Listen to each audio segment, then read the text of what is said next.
हे महाराष्ट्र विधानसभा विधेयक क्रमांक 2025, 13 आणि 14 ही दोन्ही एकसारखीच विधेयकं आहेत।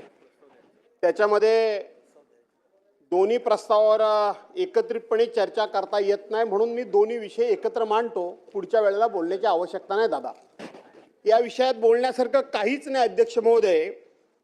याचं कारण असं की सर्वसाधारणपणे गेले 2, 2.5, 3 वर्ष विजय पंडित आपसात बोलू नका तुम्ही दोघं तिघे जण बोला। दर 6 महिन्यांनी हा प्रस्ताव सभागृहासमोर येतोय।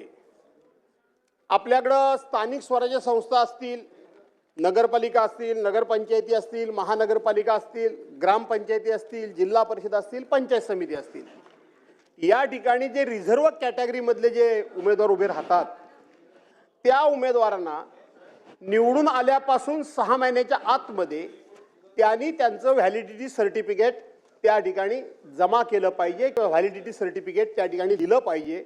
न पेक्षा त्यांचं निवडून आलेली निवड रद्द होते आणि ते डिस्क्वालिफाय होतात। आणि म्हणून याकरता आपण दर 6 महिन्यांनी ही मुदत आपण वाढवून देत असतो।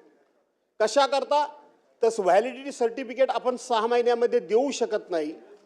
त्याला जेवढी प्रशासकीय यंत्रणा अपेक्षित आहे तेवढी प्रशासकीय यंत्रणा ही आपण पुरी करू शकत नाही।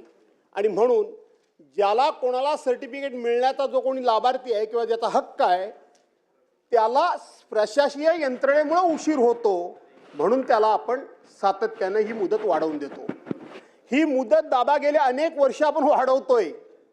माझा मुद्दा एवढाच आहे की गेल्या वेळेला याच सभागृहामध्ये याच मंत्रिमंडळातले सन्माननीय चंद्रशेखर बावनकुळे साहेब जे आता महसूल मंत्री आहेत, त्या महसूल मंत्र्यांनी काही अशा पद्धतीचे जे कोणी जिल्हा पातळीवरचे अधिकारी आहेत, समाज कल्याण खात्याचे अधिकारी आहेत, ते सगळे महाराष्ट्रातले अधिकारी आम्ही भरले।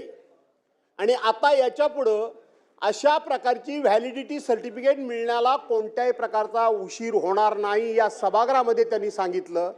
आणि आम्ही सर्वांनी त्यांचं कौतुक केलं, आम्ही सर्वांनी बाकं वाजवून त्यांचं अभिनंदन केलं। आज सरकार येऊन 1 वर्ष होऊन गेलंय। 1 वर्षानंतर सुद्धा नुकत्याच झालेल्या नगरपंचायत आणि नगर परिषदांच्या ज्या निवडणुका आहेत त्या निवडणुकीकरता हाच प्रश्न उभा राहणार आहे, कारण अजून मतमोजणी झाली नाही। आणि म्हणून पुन्हा आपण अधिवेशन असल्यामुळे या सभागृहाच्या समोर गेलेलो आहोत। आणि म्हणून जे अधिकाऱ्यांची दादा नेमणूक झाली, अधिकारी नेमून गेले, मग तरी सुद्धा आपण आजच्या ह्या युगामध्ये जे कॉम्प्युटराइज युग आहे, पूर्वीसारखं सगळं हँडरायटिंगनी करण्याची गरज आहे अशातला भाग नाही। आता सगळ्या कागदपत्राची त्या ठिकाणी जशी कलेक्टर कचेरीमध्ये लँड बँक असते अशा पद्धतीच्या बँका त्या विभागाच्या तयार झालेल्या असताना सुद्धा हे अशा पद्धतीचं 6 महिन्याकरता आपल्याला विधेयक समोर आणण्याची वेळ का यावी?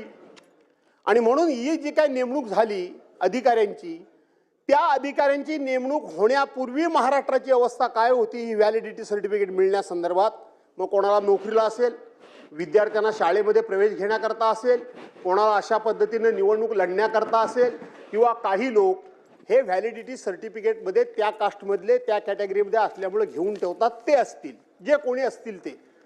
आपण इतका मोठा खर्च केला, एवढी मोठी अधिकाऱ्यांची नेमणूक केल्यानंतर आपल्याला रिझल्ट काय आला हे मंत्री महोदय सांगण्याची गरज आहे का? आपलं आहे ते जैसे ते आहे। बरं, ही 6 महिन्याची मुदत आपण वाढव 6 महिन्याची दादा आपण ही मुदत वाढवून देतो। तुम्ही म्हणाल तेवढा अगदी आरामात या, 2-4 मिनिटाचं काम आहे। हा काय नेहमीचाच विषय आहे, खरं सांगायला गेलं तर काय फार मोठा विषय नाहीये। आणि म्हणून आपण अशा पद्धतीचं पुन्हा विधेयक आणतो। दादा तुम्हाला मी माझा अनुभव सांगतो। आपण इथं हा कायदा पास करतो आणि खाली 6 महिन्याच्या आतमध्ये व्हॅलिडिटी सर्टिफिकेट एखाद्यानं जमा केलं नाही तर त्याला मुदत वाढलेली ही माहिती असून सुद्धा काही लोक उच्चापती असतात, काही लोक तक्रारी करतात की अमक्या उमेदवाराला निवड होऊन 6 महिने झाली आणि या 6 महिन्यामध्ये त्यांनी त्याचं व्हॅलिडिटी सर्टिफिकेट जमा केलं नाही। का केलं नाही त्यांना माहिती असतं, परंतु ह्या तक्रारी करायच्या आणि मग या तक्रारीचा निपटारा आणि निवाडा करण्याकरता ॲडिशनल कलेक्टरच्याकडे हा विषय जातो। ॲडिशनल कलेक्टरला हा अधिकार दिलेला आहे किंवा RDC-कडे हा विषय जातो आणि मग RDC याच्यावर तारखावर तारखा लावतो. मंत्री महोदय ऐकून ठेवा जरा. RDC तारखावर तारखा, ॲडिशनल कलेक्टर तारखावर तारखा लावतो आणि त्याला सांगतो की तू 6 महिन्याच्या आतमध्ये हे व्हॅलिडिटी सर्टिफिकेट दिलंच नाही आणि म्हणून तुला आता त्या ठिकाणी डिस्क्वालिफाय का करण्यात येऊ नये अशा प्रकारची नोटीस देतो.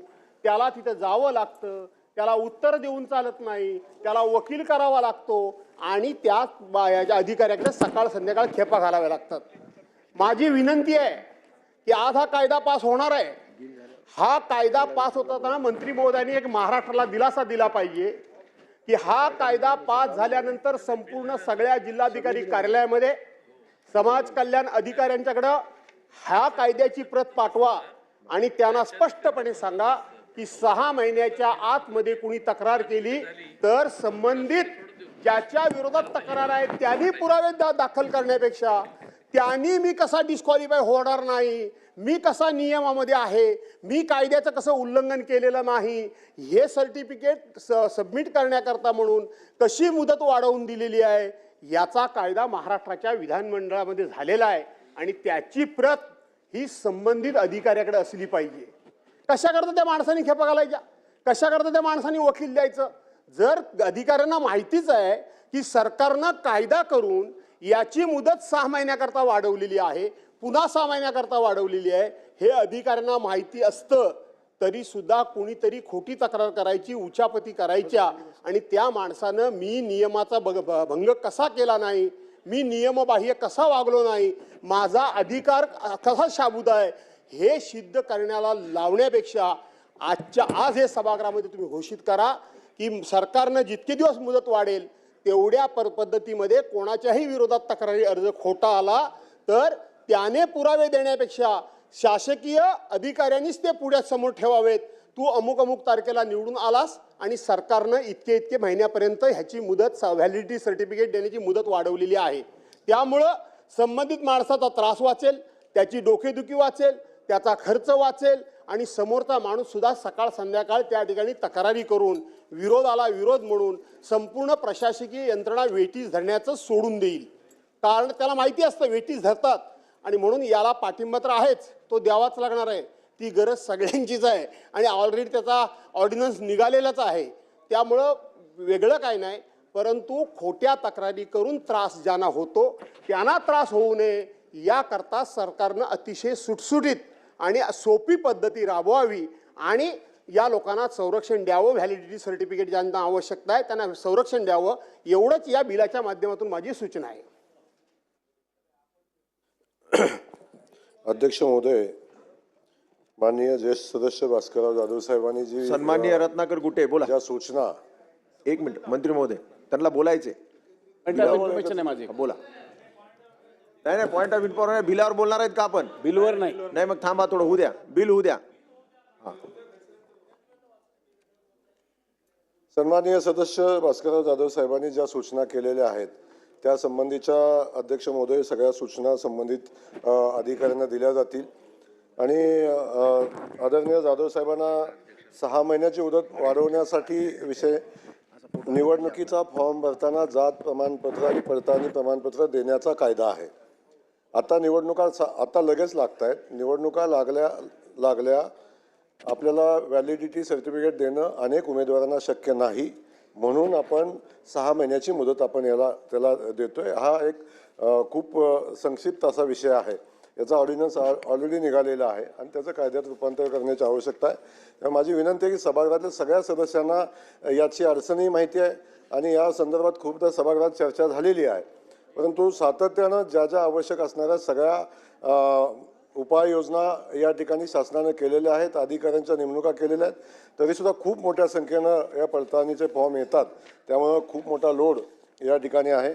माझी विनंती आहे की आत्ता ही प्राप्त परिस्थितीमध्ये सभागृहाने जे विधेयक आहे त्या विधेयकाला पाठिंबा द्यावा आणि विधेयक मंजूर करावं. प्रश्न असा आहे की विधान परिषद संमत केलेले सन 2025चे विधान परिषद विधेयक क्रमांक 13 महाराष्ट्र ग्रामपंचायत आणि महाराष्ट्र जिल्हा परिषद व पंचायत समिती सुधारणा विधेयक 2025 विचारात घ्यायचे का? अनुकूल असतील त्याने होय म्हणावे, प्रतिकूल असतील त्यांनी नाही म्हणावे. होयचे बहुमत, होयचे एकमत विधेयक विचारात घेण्यात आले.